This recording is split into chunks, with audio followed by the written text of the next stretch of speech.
जिल्ह्यामध्ये अवकाळी पावसाची हजेरी लागली असून वाढत्या उकाड्याने हैराण झालेल्या सातारकर नागरिकांना दिलासा मिळालेला आहे। काही ठिकाणी वादळी वाऱ्यांसह गारांचा जोरदार पाऊस होऊन पावसात भिजण्याचा लहान मुलांनी आनंद घेतला। गेले 8 दिवस रणरणत्या उन्हाने दुपारी सातारकरांना असह्य केले होते।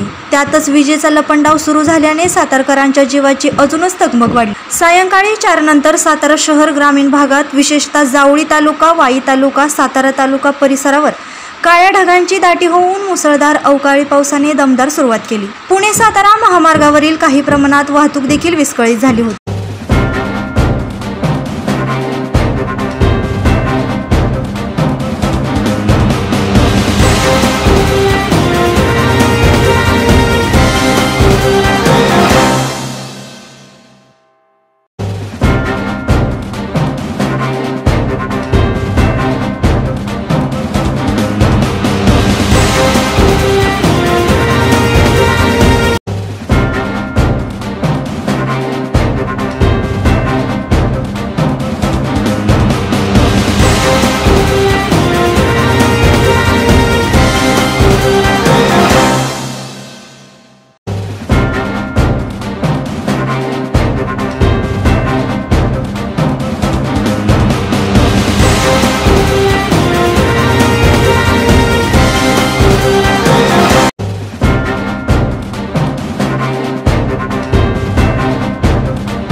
आपल्या तालुक्यातील जिल्ह्यातील बातम्या सर्वप्रथम पाहण्यासाठी आजच सातारा न्यूजला YouTube चॅनलवर सबस्क्राइब करा, लाईक करा, शेअर करा आणि बेल आयकॉन प्रेस करायला विसरू नका।